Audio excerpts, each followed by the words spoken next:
ဒီဗီဒီယိုလေးမှာတော့ Unit 1 MSR ရဲ့လေ့ကျင့်ခန်းတွေကိုဆက်လက်ပြီးတော့ဖြည့်ဆို့ကြည့်ရအောင်လေ့ကျင့်ခန်းတွေကိုမဖြည့်ဆို့ခင်မှာဒီပထမဗီဒီယိုဖြစ်တဲ့ Unit 1ရဲ့ဆင်းလင်းချက်ကိုတစ်ချက်ပြန်ပြီးတော့နှွေးကြည့်ရအောင်ပါဒီမှာ Unit 1မှာဆိုရင်ဒီ verb to be ထဲကမှာ MSR ဆိုတဲ့ရိုးရိုးပြစ္ဆုတ်ပံရဲ့ verb to be ပုံစံကိုတည်ထားတာပေါ့နော်ဒီမှာဆိုရင် verb to be ရဲ့အနောက်မှာဆိုရင်ဒီ၄မျိုးလိုက်တယ်ပထမတစ်မျိုးက noun ဒုတိယက adjective နောက်တစ်ခုက adverb နောက်တစ်ခုကကြတော့ phrase အဲ့လိုတွေလိုက်တယ်ဆိုတော့ဒီမှာပြောမယ်ဆိုရင်တော့ဒီ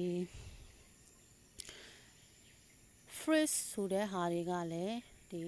adverb လို့ခေါ်တဲ့အထဲမှာပါတယ်ပေါ့နော် clear ဝိသေသနအထဲမှာပါတယ်ပေါ့နော်ဆိုတော့ကဒီမှာဆိုရင်တိတိကျကျပြောမယ်ဆိုရင်တော့ဒီ adverb မှာတစ်လုံးတည်းရှိသော adverb တွေရှိသလိုဒီအတွဲလိုက်ရှိတဲ့ဒီ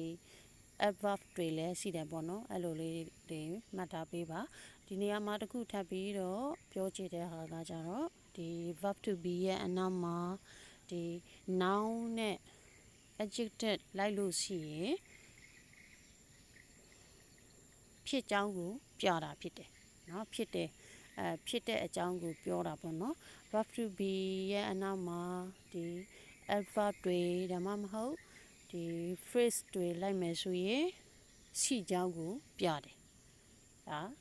ထပ်ပြီးတော့မှတ်ရမယ်အချက်ပေါ့နော်ဆိုတော့ထပ်ပြီးတော့ပြောရမယ်ဆိုရင်ဒီ verb to be ရဲ့အနောက်မှာ noun ရဲ့ adjective ရဲ့ adverb ရဲ့ phrase ရဲ့အဲ့ဒါတွေလိုက်တယ်ဒီနေရာမှာထပ်ပြီးတော့မှတ်ရမှာကဒီ verb to be ရဲ့အနောက်မှာ noun နဲ့ adjective တွေလိုက်လို့ရှိရင်ဖြစ်ကြောင်းကိုပြတယ်ဒါ verb to be ရဲ့အနောက်မှာဒီ adverb နဲ့ phrases တွေလိုက်မယ်ဆိုရင် phrase တွေလိုက်မယ်ဆိုရင်ရှိကြောင်းကိုပြတယ်ပေါ့နော်ဆိုတော့ဒီမှာလေ့ကျင့်ခန်းလေးကိုဆက်ပြီးတော့လေ့လာကြည့်ရအောင်ဒီမှာဆိုရင် exercises 1.1 write the sort from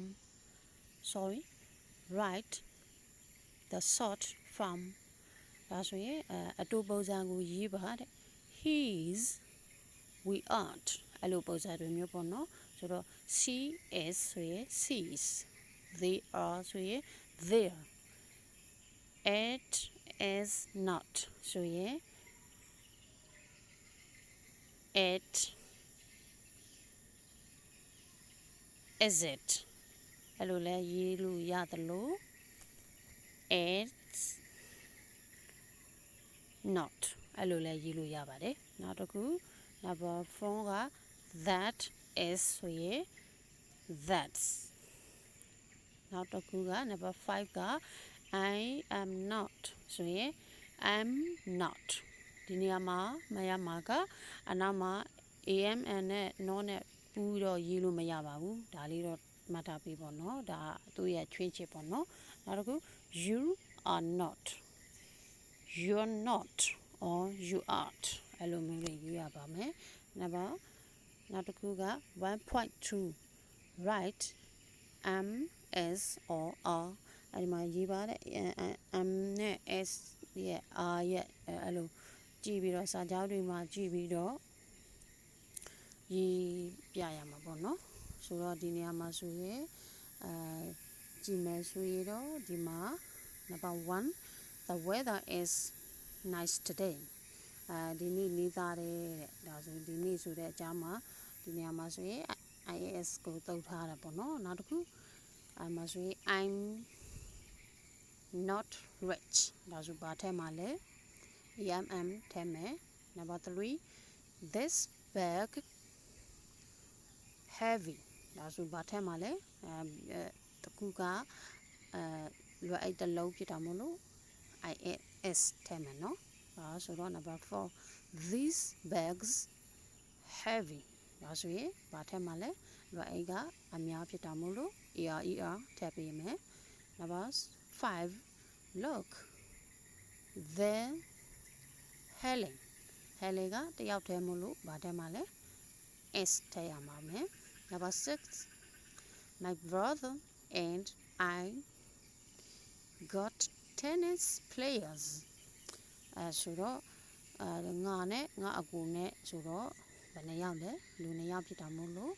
er ကိုသုံးပါမယ်နောက်တစ်ခုက Emily at home ဒါဆို Emily ကတယောက်တည်းမလို့ is ကိုသုံးပါမယ် her children at school ဆိုတော့သူမရဲ့ကလေးတွေဆိုတဲ့အတွက်ကြောင့်မို့သူမရဲ့ကလေးတွေကအများဖြစ်တာမို့လို့ er ကိုသုံးပါမယ် number 8ဆိုတော့ဆိုမှာက I'm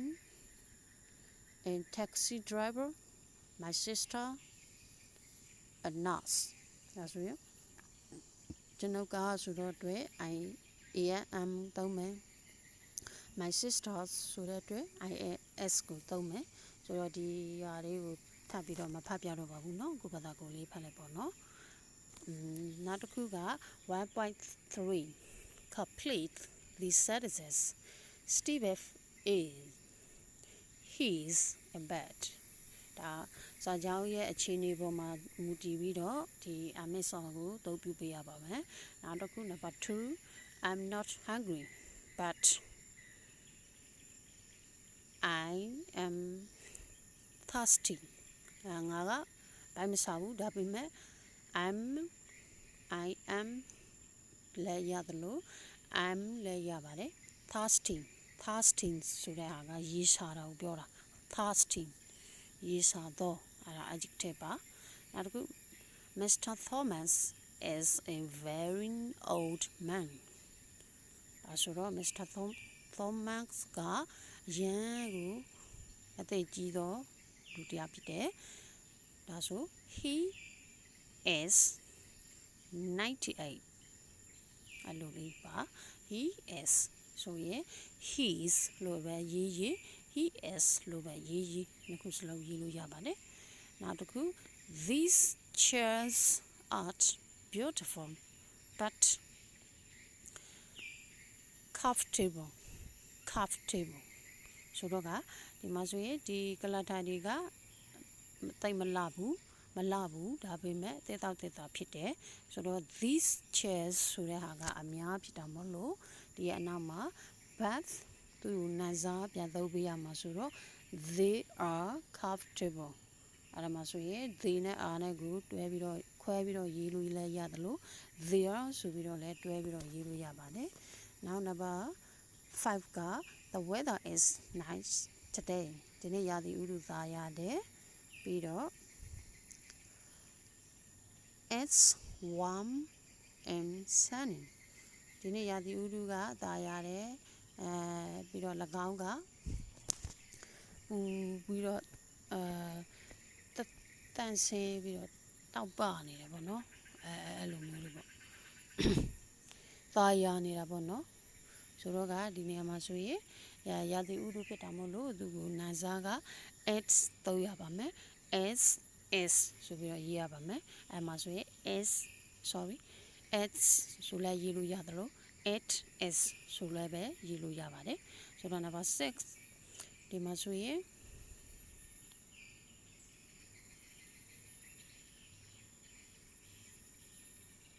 You are late မင်းနောက်ကျတယ် No I'm not ငါမနောက်ကျပါဘူး I'm early ငါစောစောလေးရောက်ပါတယ်အဲ့ဒီမှာဆိုရင် you are late နော်တယောက်ကပြောလိုက်တယ်ပေါ့ you are late မင်းနောက်ကျတယ် No ငါမနောက်ကျပါဘူးငါစောစောလေးရောက်တာပါဆိုပြီးတော့အဲ့လိုမျိုးပြောတာပေါ့နော်နောက်တစ်ခု Catherine is at home သူမကအိမ်မှာမရှိပါဘူး Catherine ကအိမ်မှာမရှိပါဘူးat home at work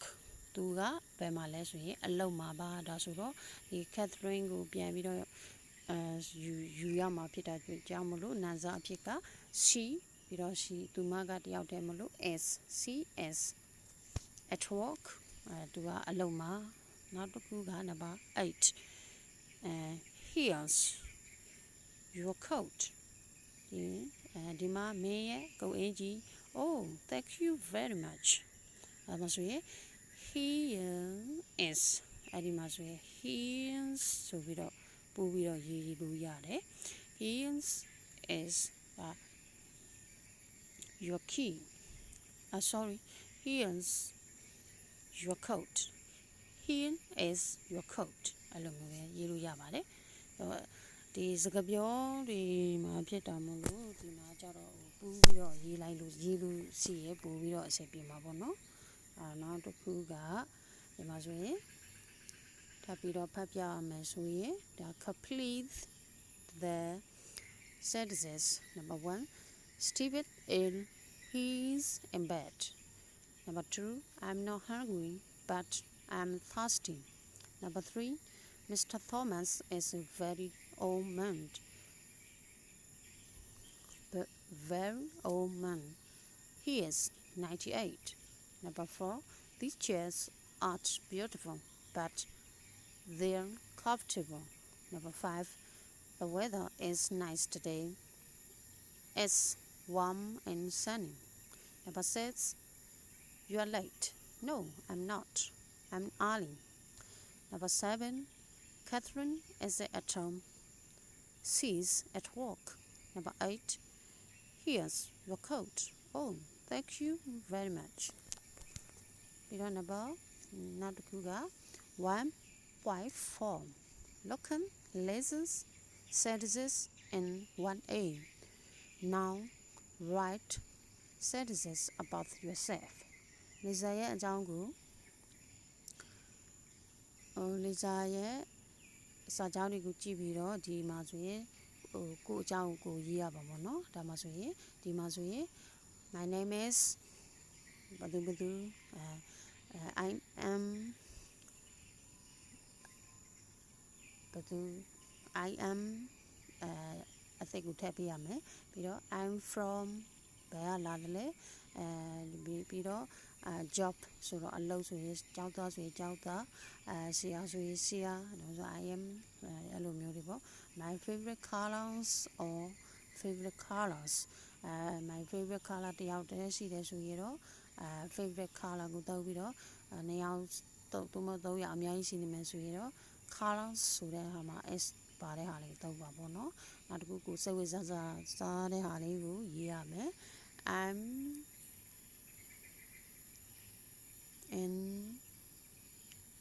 interested in ဘယ်အောင်စိတ်ဝင်စားတာလဲ business ပြီးတော့ကိုစိတ်ဝင်စားတဲ့ဟာလေးပေါ့နော်စိတ်ဝင်စားတဲ့အားလေးကိုရေးပေးရပါမယ်ဒါဆိုတော့ဒီဟာလေးကိုဘက်ကကိုကြိုက်တဲ့ဟာလေးကိုရဲ့အကြောင်းနဲ့ပတ်သက်ပြီးတော့ဟာလေးတွေကိုရေးရမှာပေါ့နော်နောက်တစ်ပါnumber 1.5 write sentences for the pictures use ပုံကြည့်ပြီးတော့ဒီအောက်ကပေးထားတဲ့ဟာလေးတွေနဲ့တွဲပြီးတော့ဖြေရမှာပေါ့နော် number 2တဲ့ they number 1က CS Thastings ဒီမှာရေးစားတယ် number 2 they ဆိုတော့they နှစ်ယောက်ဖြစ်တာမို့လို့ number 2က they are cold နောက်တစ်ခု number 3 he's သူကဘာဖြစ်နေလဲဆိုတော့မောနေတယ်ပေါ့ပူနေတယ်ပေါ့နော်သူကပူနေတယ်ဆိုတော့ he is hot number 4ဆိုတော့ number 4ကသူကဘာဖြစ်နေလဲ he is scared number 5ကnumber 5ကဘာဖြစ်နေလဲဆိုတော့သူက number 5မှာက they are ဘာကြီးလဲဆိုတော့ number 5မှာပြမယ်ဆိုရင်ဘာကြီးလဲ number 5မှာသူတို့ကဘိုက်စာနေတာဖြစ်မှာပေါ့နော်အဲဒီမှာဆိုရင်ဒီမှာ number 5မှာဆိုရင်သူတို့ကဘိုက်စာနေတာပေါ့နော်ဘိုက်စာနေတာကိုဘာ ဒီမှာဆိုရင် hungry ဒါဆိုတော့ number 5 မှာက they are hungry ပြီးတော့ number 6မှာကကြတော့သူမကဘာဖြစ်နေတာလဲဆိုတော့စိတ်ဆိုးနေတာပေါ့နော် angry စိတ်ဆိုးနေတာဒါဆိုတော့စိတ်ဆိုးတာကိုဘယ်လိုရေးရမလဲဆိုတော့ she is angry အဲ့လို angry အဲ့လိုမျိုးရေးရပါမယ်နောက်တစ်ခုကဒီမှာဆိုရင် 1.6 မှာက write true sentences positive or negative use is it or art use is it or art အဲ့မှာစာကြောင်းအမှန်ကိုပြန်ရေးပါရိုးရိုးဝကြသို့မဟုတ်အငင်းဝကြကိုရေးပါတော့ is သို့မဟုတ် is it ကိုသုံးပါပြီးတော့ art သို့မဟုတ် art ကိုသုံးပါတဲ့ရိုးရိုးဆိုရင်ဖြစ်တော့ပေါ့ is ပေါ့နော် is နဲ့ are ပြီးတော့အဲ့လိုသုံးပြီးတော့အငင်းဆိုရင်တော့ is it art အဲ့လိုမျိုးလေးသုံးပါတဲ့ number 1ကဒီမှာဆိုရင် it's ဆိုတော့ it hot today ဆိုရင်is it hot today ဒါမှမဟုတ်လို့ရှိရင် it's hot today ရိုးဝကြရောအငင်းဝကြရောကိုရေးပေးရမှာပေါ့နော်နောက် number 2က it's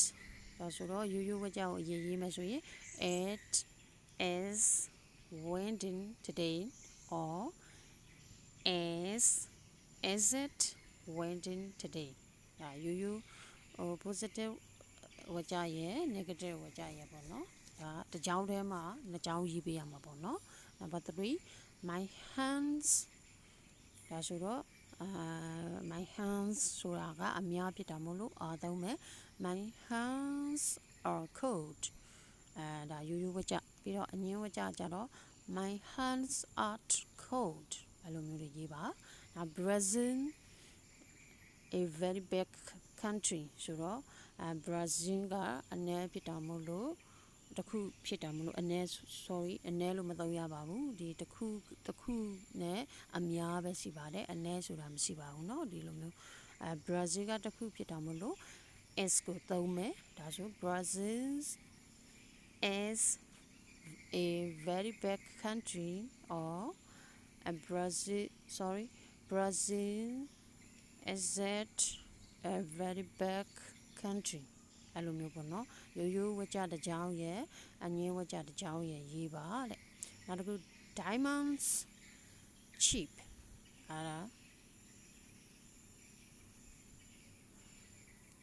စိတ်တွေက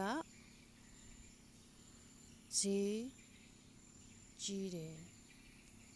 ဆိုရင်ဒီမှာဆိုရင် diamonds ကအများဖြစ်တာမို့လို့ diamonds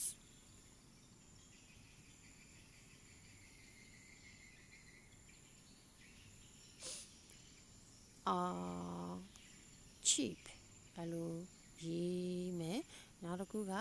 diamonds aren't cheap အဲ့လိုမျိုးရေးပါမယ်ရိုးဝကြရဲ့အငင်းဝကြရဲ့အဲ့လိုမျိုးလေးရေးပေးရပါမယ်နောက်တစ်ခုကToronto ဒီမှာဆိုရင် is the US ဒါဆိုတော့ဒီနေရာမှာဆိုရင်ရိုးမှာဆိုရင် is သုံးပြီးတော့အငင်းမှာဆိုရင် is it ကိုသုံးရပါမယ်ဆိုတော့ write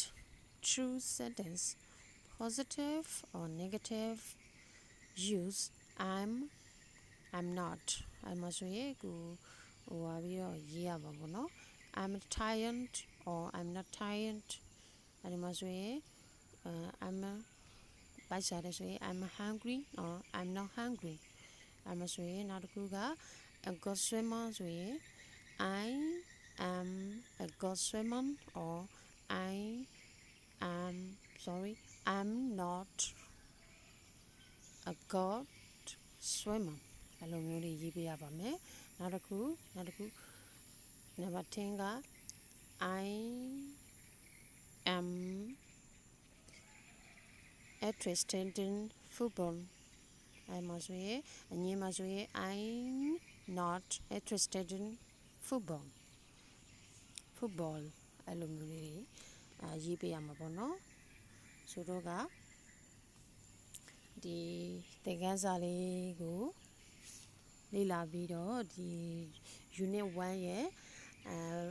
MSR ရဲ့အသုံးကိုနားလည်သဘောပေါက်လောက်ပြီလို့ယူဆပါတယ်ဒါထပ်ပြီးတော့ကျွမ်းကျင်အောင်မို့လို့ကိုယ့်ဘာသာကိုထပ်ပြီးတော့လေ့ကျင့်ကြည့်ကြပါဒီ